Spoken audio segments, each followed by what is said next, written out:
At the Better Business Bureau, we've found that small businesses and home-based businesses have a special need to be careful about how they handle personal information. Why I say they have a special need is that larger companies often hire people with specific training on how to look after computer data and information, and small businesses don't have those kind of skills and costly procedures based in their homes. So there's some really simple ways to take a look at what you're doing and see if you can improve it. First of all, take stock of where information is coming in. You might be shocked by how much personal information comes into your office. I was totally amazed when I started looking at the information we get here at the Better Business Bureau. I get unsolicited resumes every single day. They come in by email. Email is not secure. So that information is vulnerable to attack. That information could be used by identity thieves who want to take it and use it. So it's very important to know what information you're getting, who is looking after it. It's got to be in your personnel files of your staff, in your contractor files of people that you do business with, your customer files. All of this information is very important. So once you've taken a really good look at what information is coming in and who has access to it, then you want to stop and think about how you can scale it down. Don't collect information you don't need.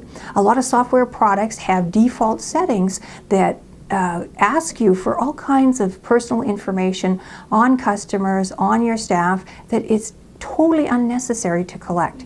If you don't need it, don't collect it. Once you collect information, be very aware of where it's stored. You have a requirement to lock it up.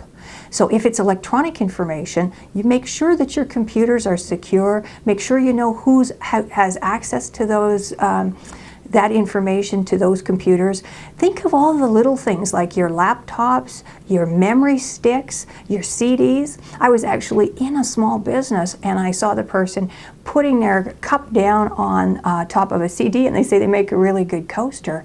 And really what was happening was that that information on that CD that they thought was just old and useless was now available to anybody to pick up.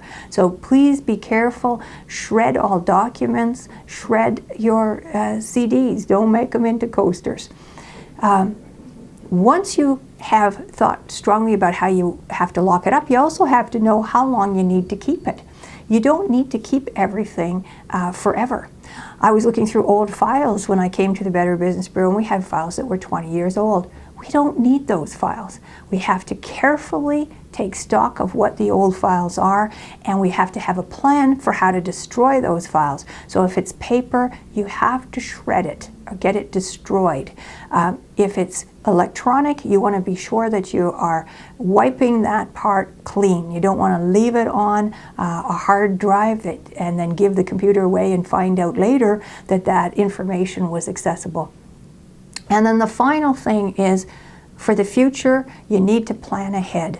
You need to know, as you bring new staff in, what information you're going to let them have access to. You need to know when you're going to destroy things. You need to know what are you going to do if you ever had an accident, a breach with your information. Who do you contact? How do you warn them? You immediately need to go to the police, to the customers whose information might be affected, and make sure that you can set everything right. Before you outsource any part of your business, such as payroll or web hosting, investigate the company's data security practices and compare their standards to yours.